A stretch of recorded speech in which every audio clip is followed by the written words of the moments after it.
so delighted to be in conversation with you. This is Carol Schultz Vento. She wrote The Hidden Legacy of World War II.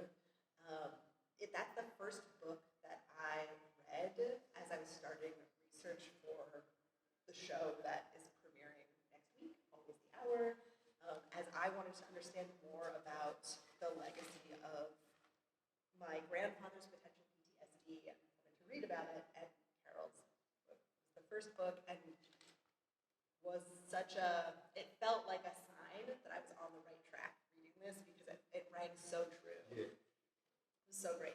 So I'd love to introduce you. Carol Schultz Vento is a former college professor and attorney. She received her doctorate in political science from Temple University and her law degree from Rutgers University. Her career has included teaching political science, public administration, and pre-law courses at Pennsylvania and New Jersey colleges. She has also been on faculty and in administrative positions at the Philadelphia Center, one of the nation's oldest off-campus experiential education college programs. As a lawyer, Carol was a sole practitioner and a legal writer for West. Active politically, she worked on campaigns and served on township boards. She is also a certified hatha yoga teacher. Carol is a native of Philadelphia and now lives in Palmyra, New Jersey, with her husband. They have an adult daughter. She is the eldest daughter of World War II paratrooper Arthur Dutch Schultz, and also the stepdaughter of a World War II Navy veteran, Lee Bondi, who served as a radar technician on a cruiser in the Pacific. Please join me in giving a warm welcome to Carol. Thank you so much.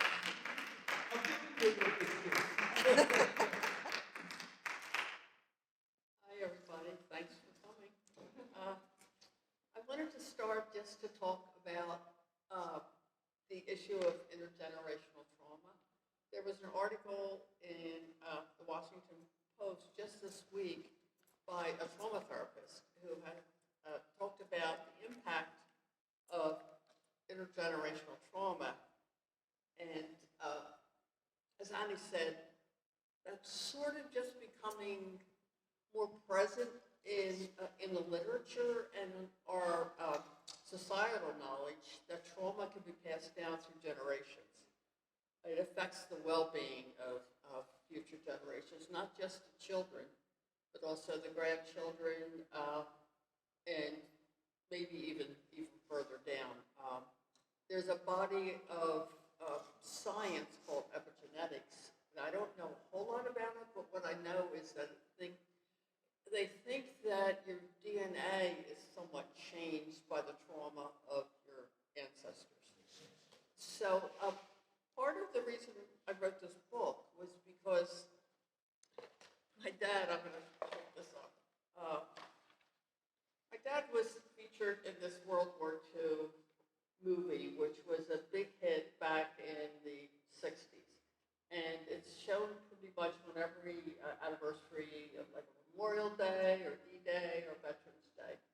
And he was portrayed in this movie by a young actor back then, who's not young anymore, named Richard Bamer. He was portrayed as a lost, confused paratrooper who basically was wandering around the hedgerows of France, not getting near the action for most of the day. And the final scene of the movie shows him with Richard Burton plays this downed RAF flyer, British flyer, and Richard Burton says, "Ain't war wonderful? I'm crippled," and he points to the German, "He's dead and you're lost." And the last line is my dad saying, "I wonder who won the war." Okay, so this is my impression when I was younger of my dad's war. The book came out, I guess, when I was about 12, and the movie came out when I was about 15. And they had a premiere, maybe it was a Golden Theater, it was downtown Philadelphia. They had premieres of The Longest Day in about 5 major cities. And in Philadelphia, they had some generals there. They had Paul Anka was there because he was in the movie. He was 20 at that point, I think. And also my dad, and they had them up on stage right before the movie and introducing them. And so I see the movie, and it's black and white, bloodless, and my dad basically was lost. Okay, so that's my image of his war. uh, and by that point, my parents had been divorced, maybe about 3 years. I always sort of knew the war had an impression, or negative impression, negative effect on my dad, because my mom would talk about how when he came back from war, that he was totally unlike the young man who went to war. There's a picture on the back of my book, I don't know if you could see it, of when he, right before, when he graduated from high school and joined the service, and he's happy and smiling. And this is when he came back. So they basically didn't know each other real well. It was one of those typical wartime marriages where he grew up in Detroit. He was in paratrooper training down south somewhere. He came up with a paratrooper buddy of his to Philadelphia on a 2-week leave, and he met my mother there. And I guess, they spent all this time together for a few weeks.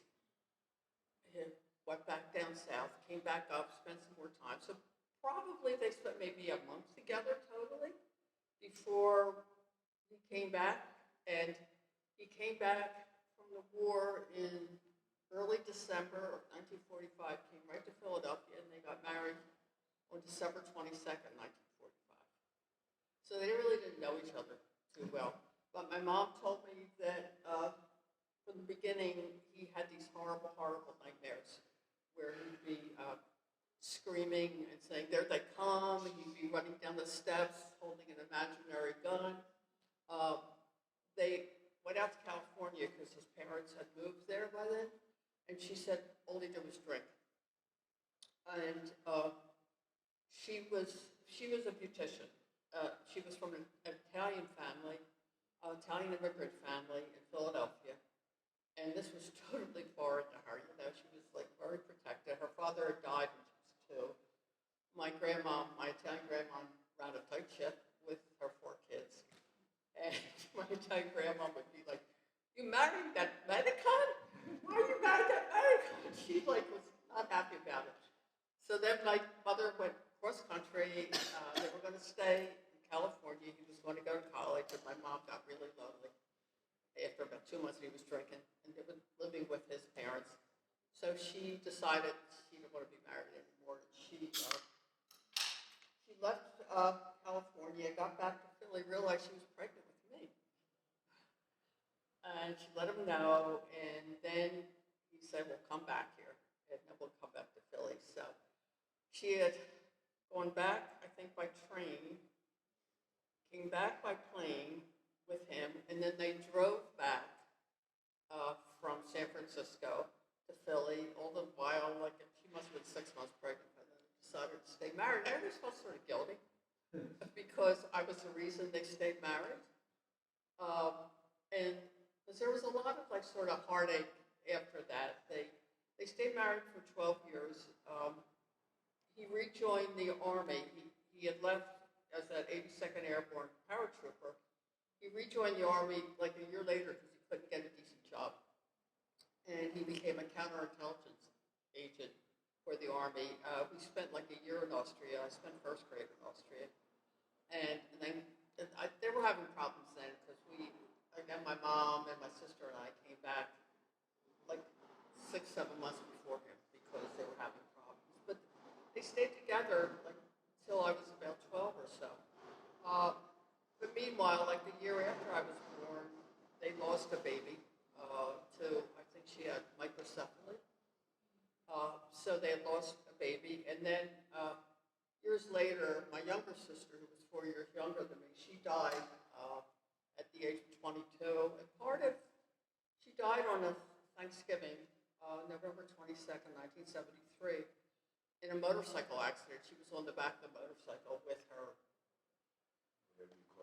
Yeah, she had horrible taste in men. She made awful choices, and I feel like she was younger when my parents got divorced. I had the good years of my dad, when he was still pretty functional. And I feel like she was only like 7. You know, I was 11 or 12. She was 7, 7.5. And it really impacted her negatively. I had a lot of good memories of him. And that's what one of these articles, this article about intergenerational trauma says that you sort of feel guilty, like writing the book and talking about the bad, because there was a lot of good. You know, he was an involved father. He was a very attentive father. Because my mom, he would like take care of us in the evening, because my mom would go, she had a beauty shop that she worked at. After they divorced, she had one in our home, so I grew up in a beauty shop in my teenage years. But so he would give us our baths, put us to bed. So he really was a quite involved father. And he also sort of taught me to stand up for myself. He would tell the story about how I was about 7, and I came in, and the boy down the street hit me, and I was crying. And he's like, "You're not going to cry. I'm teaching you how to box." He was a regimental boxing champion in his 82nd Airborne Regiment. And he's like, "You're going to go out there, and you're going to hit him back. And here's some boxing moves." And I was like a really shy, sickly kid. I had rheumatic fever, and I was like, "I'm going to do that." But I did it, and he said I came back with the biggest smile on my face. And I think that was a good lesson to learn. So, I mean, there were a lot of positive lessons. Obviously, my mother was the rock, because after my dad sort of fell apart, and I wanted to read this poem that I included in my book. It's from the daughter of a paratrooper who gave me permission to include the poem that she had published in something called Wartime Anthology. Her name's Emily Warren. It's called Skeet Shooting. Clouds hit earth from sky, invisible as you strapped in a chute, hanging in the Normandy night. Until tracer flares, machine guns split the dark, a clay pigeon had more chance of staying whole. I listened for the thud of your shoe, collapsing, slapping the ground, for the thump of your feet, planting in sodden pastures, boxed in by hedgerows where German snipers hid. There you stayed, rooted in fear, though you went on fighting, drinking, fathering, piecing together shares into a replica that shattered each time a car backfired or a baby wailed, your footsteps filled with muddy water. I fit my sneakers into their shape. I walk breathing your fare. I fit my sneakers. Oh, I'm sorry. I cut a willow branch and trace your name scrawled across the sky as you fell, which sort of captured, I think, my feeling and my sense with my dad when things started falling apart. Because I always sort of felt sorry for him. I had a sense that there was like hurt inside of him, and also my mother had told me not. So after the divorce, I sort of realized that, I guess intrinsically, because I couldn't verbalize it, that when he was starting to drink really, really heavily, he was in and out of rehab centers. And he got, at one of the rehab centers, he decided, and he was pretty steady in terms, he was living with a paratrooper friend of his who he worked at the Frankfurt Arsenal with. They were both still in the Army Counterintelligence. They had both gone to Army Counterintelligence. And his friend, Joe Talent, who was friends with my dad his whole life and always stayed in touch with me. After my dad died, he told me that when my mom first divorced him, he was living in a little apartment by the Frankfurt Arsenal, and he didn't show up for work. And a couple of them went over to find him, and he had turned on the gas without the flame. And he was unconscious in the chair. So somebody said somebody has to take him, to live with him. So he lived with Joe Talent's family for about 3 or 4 years. He was still drinking and would end up in rehab centers, although I didn't know that. My mom would say, "Your dad's in the hospital center." Can't well card. And when I was older, my daughter and I used to visit when she was a kid out there, and he had this suitcase full of stuff. And a lot of the stuff were get well cards for myself and my sister from back then. And I'm like, I didn't realize you were that sick. He was like, I was in a rehab center. I'm like, oh, okay. But so, like in 1963, he was in a rehab center and he met this woman who was there, and he married her 2 weeks after they got out of the rehab center. He had just met her. And she was an alcoholic too, but she was a model. And he was supposed to come and pick us up, and then Joe came that Sunday and said, your father's not going to come and pick you up. He got married and he's in Florida. Okay. I didn't know he was dating anyone. So I was like 16. And they were living on Pine Street, Center City, when he came back. He came down to meet her, and she was an underwear model, so I just remember like her clips, and I was 16, my sister was about 12, and she was showing us the clips from her scrapbooks. And this is like 1960 something. Like, okay. I remember we were like Catholic. You know? All right. So she ended up being a flawed but a nice person, but they both started drinking again heavily, and in 1964, it was like early 1964, and he called one night, and he was really, really, really, really drunk, and he started to cry on the phone, and he said Ardell, his wife, had just slit her wrist, and she was in the bathtub, and had just slit her wrist, and he was going to join her, and I think he was going to talk to my mom, but she was out, and I answered the phone, and he's like, I've been a horrible father, I missed the boat, and he's crying, and he's sobbing, and I'm like, yeah, that.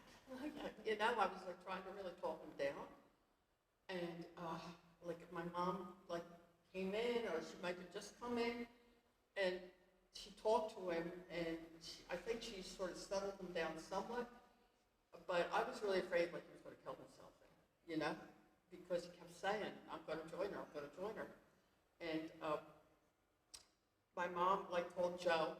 Joe went down there, and Joe had said the place was trashed. Ardell was like, they had to call 911. She went to the hospital, and then they put her in a state mental hospital, Norristown State Mental Hospital. And he put my dad on a plane out to California. My grandparents were living in San Diego at that point.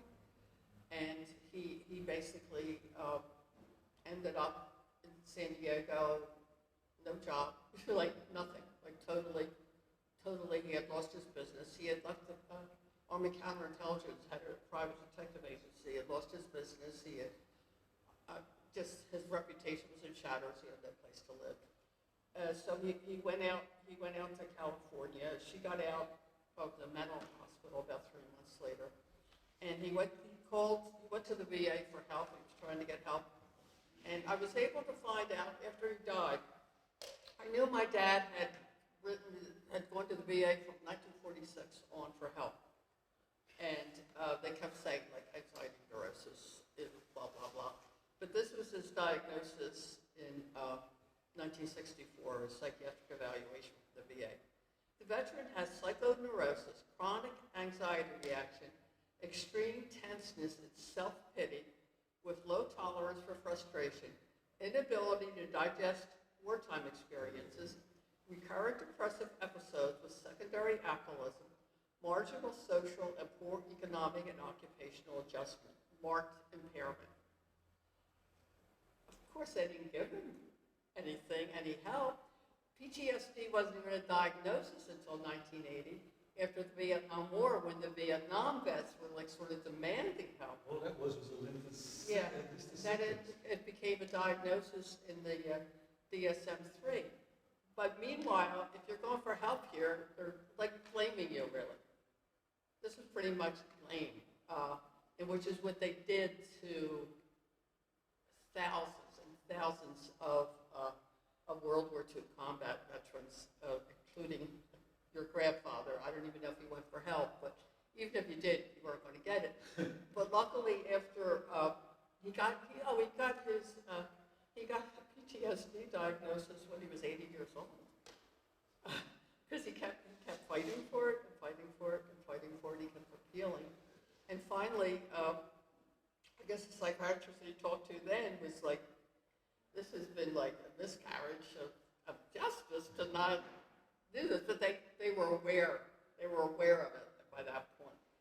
And going and doing the research on what actually happened after World War II to the combat vets, there was this myth that they all came back happy and they all came back as like, you know, all together, singing Kumbaya and talking about the war.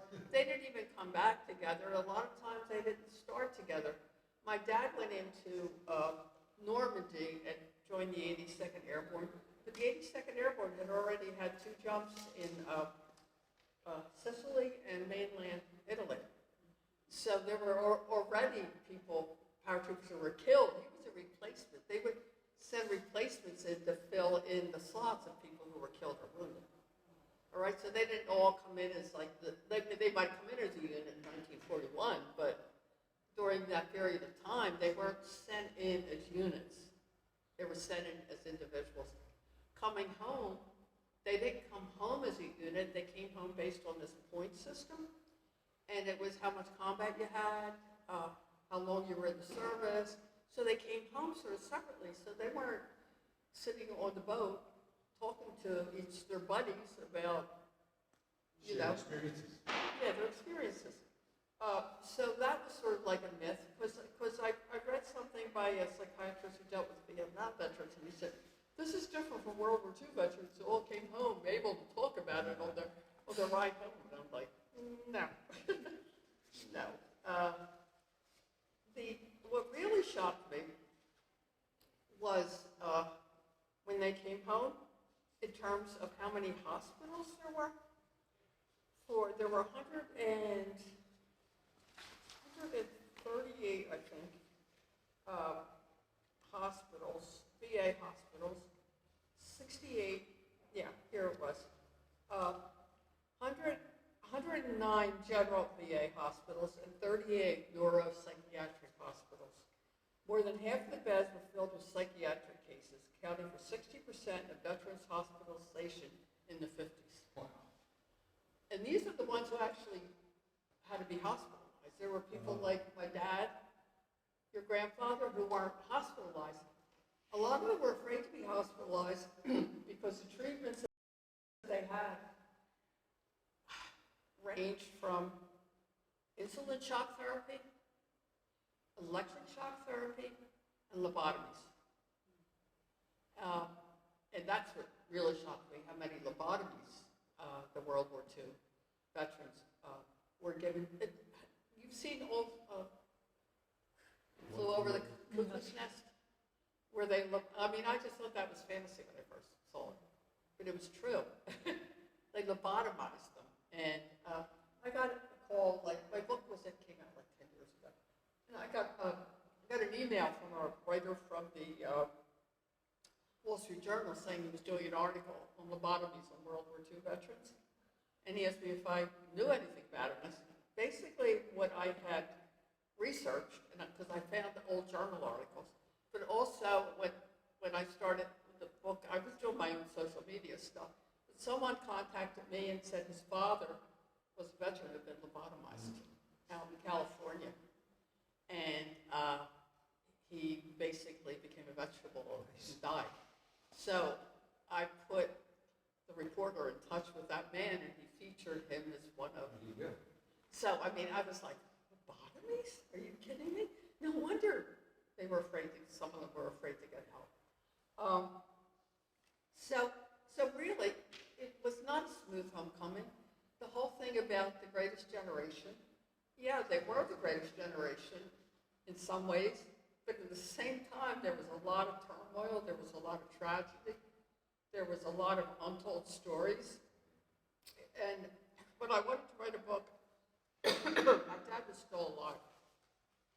It was like a few years before he died, and he had been written about a whole bunch of books, and he was in these different documentaries. And I went to see an author who, in Philly, who wrote a book called First Men In, and it was about like the paratroopers or rangers and those who, were first men in Normandy.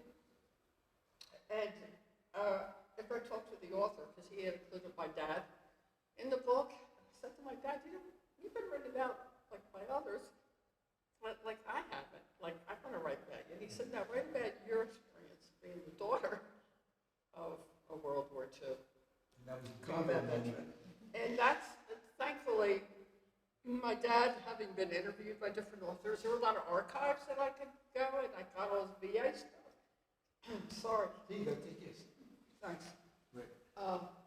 So I was able to get a lot of documentation. And then because of my working class girl over education, which, growing up in working class Frankfurt, I remember one of my therapists said to me, well, you didn't get addicted to drugs or alcohol, you got addicted to education. Which was true. It sort of took me out of myself. But I have good research skills. Yeah. So I started researching all this, all these old journal articles and everything. And I just wanted to finish up with something. My dad was in this book called Beyond Valor. World War II Ranger and Airborne Veterans Reveal the Heart of Combat.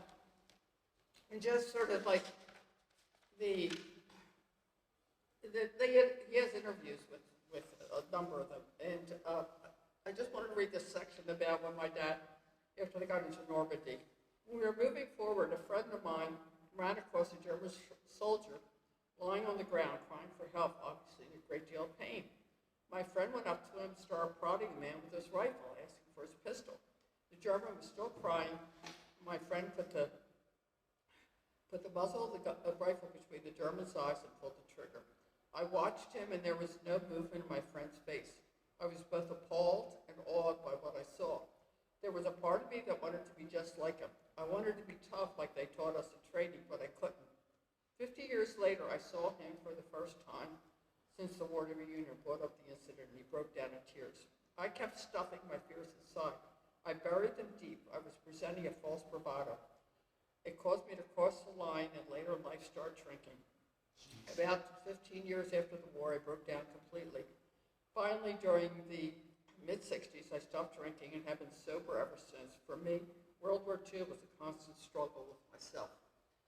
He ended up, after he finally got sober, he went to AA meetings like every night in California, and ended up, he had some college credits, I guess from Temple, from night school.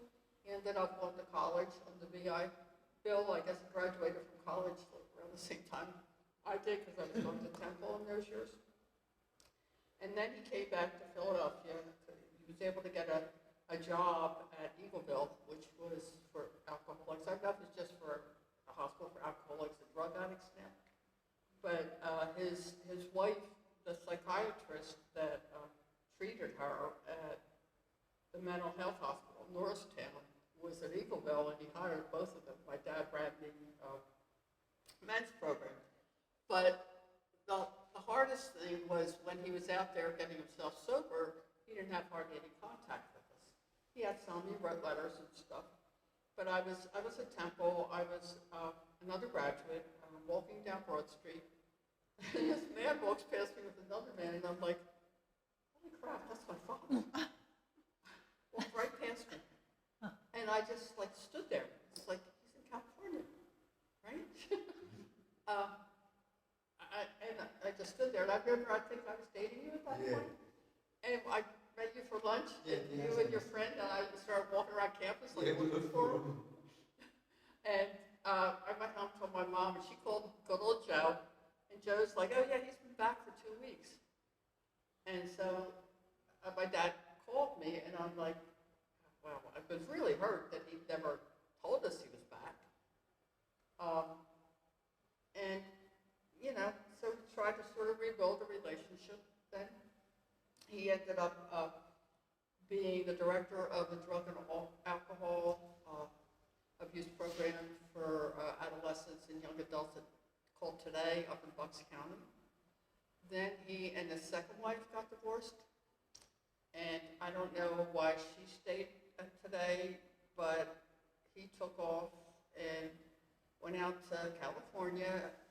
My grandparents were dead then, but my aunt was living there and had a RV that he was living in near my aunt. And within about 2 months after he went to California was when my sister was killed. So then, he came back, and I remember I was sort of like terror-stricken that my parents were going to really fight with each other because they did not have a good relationship after the divorce. And I was like, I don't want my sister to help me deal with it anymore because we talked about it all the time. But they really did. They got along. I mean, I remember him coming in and saying to my mother, "It's all my fault," And then when he was coming back for my sister's funeral, he said on the phone, "Do you mind if I bring a friend?" And I'm like, "Okay." So he brings a woman who's going to be his third wife, and that's the first time I met her, right? So it's like, okay, this is awkward. And then he told me that his second wife, Ardell, who got close to my sister, had said she wanted to come to the funeral. But meanwhile, he had Gail, who was going to be his third wife there, and then my mom, right? So it was like, okay. But they talked her down, and she didn't come, but she sent me flowers. She sent me a dozen roses the week after my sister died, with something saying "Time heals," which I thought was really, really nice. So my dad married his third wife, and I rebuilt a relationship with him. It got rocky towards the end because his third wife, she had issues. I found out later that she had dementia. She was 16 years younger than him. So when she started acting really paranoid and crazy and trying to isolate him as he was getting sicker and sicker, he was on oxygen for the last 20 years of his life. He had congestive heart failure and emphysema. And she started to act really nuts and isolate family members. And I think it was the beginning of dementia, but then I didn't know. So I dealt with that somewhat in my book. But finally, she was a flight attendant. She wanted to go on these various cruises and stuff after she retired. So then she asked me to come out and stay with him. And I remember one of my last visits, I said, "Dad, do you remember when you called when Ardell slit her wrist? And what were you going to do, slit your wrist too?" And he's like, "No, I had a loaded gun next to me." I'm like, whoa, okay. I'm glad I was didn't say, "Oh yeah, you're a rat," or something like that. So that's enough, I guess, in my presentation. Adam, you want to? Oh, all right.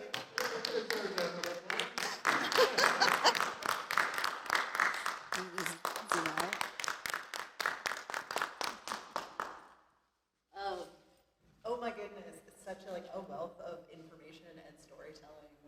Thank you so much for sharing all of that.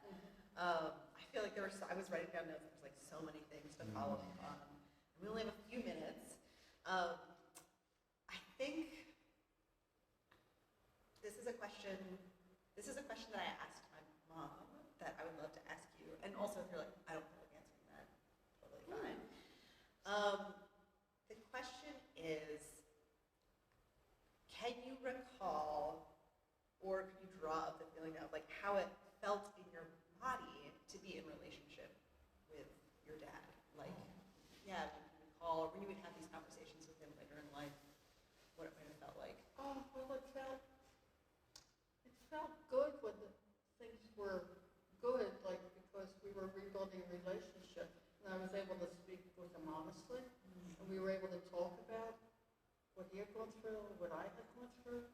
But then towards the end of his life, when his wife started to it was almost like he was in Stockholm syndrome in some ways, because she would force him not to talk to me unless, and my aunt, his sisters, unless we apologized for some slight towards her. I mean, then it started to be really I can't do this anymore. But I did. I mean, eventually. But I had to fall back.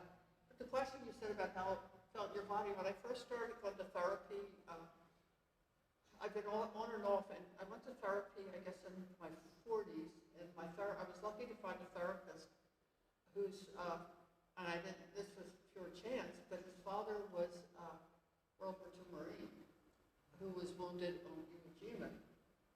And when I first went to therapy, he's like, well, how do you feel about this? And I said to him, what do you mean by feel? And he said, well, like, like your chest. I mean, I think I had repressed so much feeling. Like I said, education was my escape, so I didn't have to feel. Plus they have high blood pressure. Oh yeah, like I started really severe high blood pressure in my 40s. Really severe, like went from, like normal, and then it was like stratosphere. I had to go on like 4 blood pressure medications, and I mean I was doing yoga. It's like I wasn't doing like lifestyle things that would cause me to have that. And I think a lot of that. There's a book called The Body Keeps the Score. I just bought that book. Yeah. And I think like my body was keeping the score, even though I wasn't emotionally connected to it until later. So I think that was it. The fact that I wasn't feeling, it was showing up. And then I finally had to realize that I had to start feeling, and I had to start expressing, so that's been my journey, like, for the past 30 years maybe. That's amazing. Yeah, that's amazing. Because you're coming from a different place. You're coming from what your body feels. And my body was like, mine. And my therapist, Miles, then said, you rationalize things perfectly. That's a great explanation. But, I had to combine the two. And then he moved to Tucson. So I was doing like some phone therapy with him occasionally. And that wasn't working. And then my daughter said to me, like about 8 or 9 months ago, because she says she could tell when I get a little bit off. And I don't even know what she means by off, because I don't recognize it myself. And she's like, I think you need a trauma therapist. They have trauma therapists now, which I was able to find. I've been sort of gone to him for like the past 5 months. And he's like, oh yeah, you have like secondary PTSD and child alcoholic, blah, blah, blah, blah, blah. And it's like, oh really? I mean, it only took all these decades. But I mean, I sort of realized that, with Miles, I started realizing that. But I think I had to do this book. I had to document it for my own therapy, and then after I did, like people were contacting me because I had put it on Facebook and Twitter, and I've also connected with children of World War II paratroopers who were in the same regiment as my dad, which was interesting. Our dads might have known each other, we don't know. But they're like, wow, I never really understood. And like we've stayed in touch because we feel like we have a shared bond where we grew up with these men, not really totally understanding them. So it's been therapeutic for me. I have a comment and a question. The comment is that you talked about your difference of relationship you had with your father as opposed to your sister and the gap in years. Right. That is a similar thing with my partner and his youngest brother. That his father was an alcoholic. I don't know if it's necessarily a PTSD thing, but he had been in Korea. Okay, it was. Yeah, but my partner had the good years with his father, and his youngest brother then ended up being alcoholic. Yeah. He's doing great now, really Good good. for him. But in high school, he was, like he committed himself and all sorts of things. So it's just how that works through generation Interesting, too, yeah. Yeah, there is. with families. And I also wanted to ask you, how did your father? What was the connection that he ended up in, like his character, whatever ended up being in this movie and all the books and all that stuff? How did that happen? When he was still working at the Frankfurt Art something on the bulletin board from this author who wrote The Longest Day. His name is Cornelius Ryan, saying if anybody had jumped into Normandy on D-Day, I'd like you to contact me with your experiences. And my dad said I was half looped. I stayed at work really late. I was half looped. So I wrote him. And Cornelius Ryan got maybe 3,000 or 4,000 responses. And he chose my dad partly because my dad talked about how afraid he was. Oh. And so many of the were saying how like brave they were. And he was like, I never felt such fear in my life. And I was so scared. And part of, I think it's in that book or another book, but when they had these clickers. If you ever see any of those D-Day movies or World War II movies about D-Day, they have the paratroopers have clickers, and they're supposed to click back if they're another paratrooper, right? Well, he clicked, and he heard something, and he didn't know what it was, so he took his gun out, and then he realized he forgot to load it before the jump. No, I'm not nervous. It's like. Then he had to load it, and then, like he was lost for 2 or 3 hours. He went up to, walked up to a paratrooper by the side of the road and started talking to him, and then he realized that the man had a bullet. He was sitting up right with a bullet hole in front of his forehead. And then when I started reading what he had written for Cornelius Ryan, he talked about how they were found. I didn't know he had ever been in combat that night. By that night of D-Day, he was found with other lost troopers, and they were taken to this bloody battle by this bridge where they were fighting the Germans, because the Germans got over the bridge. Then the ones who landed on the beach, like in Saving Private Ryan, couldn't get inward to France because where the paratroopers dropped was like 10 miles or 8 miles inland. So, and he said that that night, they were in foxholes, and there were these mortars coming in, and he heard screaming that night, and people were killed. I mean, it wasn't until, he was part of, the reason he was in the other books is because everyone looked to this book. Because this was one of the first ones. And then he started, in the 90s, when it was like Saving Private Ryan came out, Stephen Ambrose had opened it was called the D-Day Museum, the World War II Museum in New Orleans. And he's written a bunch of World War II books. And he contacted my father and he said, I want to interview for my books. So my dad was in a bunch of those books. And then when Saving Private Ryan came out, Stephen Ambrose was a consultant, and he said to this woman who was doing a documentary that was connected to Saving Private Ryan, you really need to talk to Dr. Schultz. So she was doing the filming up in Spielberg Studios. It was connected. So she planned so that my dad, he was living in California, desert California, that he was working at a Fort running a program for drug and alcohol abuse in soldiers, which was full circle, right? They sent a car to bring him up to wherever it was in Hollywood for her interview with him, and she arranged it so that Steven Spielberg's interview for the documentary was right for my dad. So he said they sat there and talked for him. She told me later they sat there and talked for a half hour. But it just sort of like built from the first one. That's amazing, the letter that he wrote. You know, do you have a copy of that? I had, but I might, I have the That's an archive. amazing document. It might be I don't know if that letter's, because Cornelius Ryan wrote a few more books about World War II, and his materials in Ohio State University Library Archives. And after my dad died, I contacted them and the archivist, and he's like, oh, Dutch was the drinker, right? Because he got friendly with Cornelius Ryan, and they wrote back and forth. So it might be in that. He sent me the whole packet, and I'll have to look. That's a good question.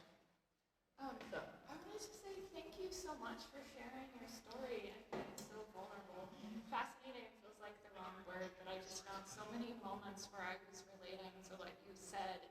because my grandfather was a bomber pilot in World War II, and my grandfather, Yours too?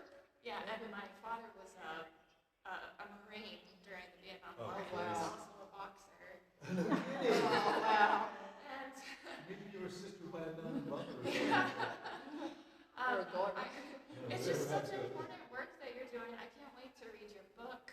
When Annie started making her piece, I know this was a few months ago, she gathered maybe 20 artists together in the space who all had a connection, like some relative who was a veteran. And I couldn't believe it. Like, it's just a topic that we don't talk about at all. Right. Yeah, so I'm like just super fascinated to learn more about this. Thank you. Thank you. Yeah. That's a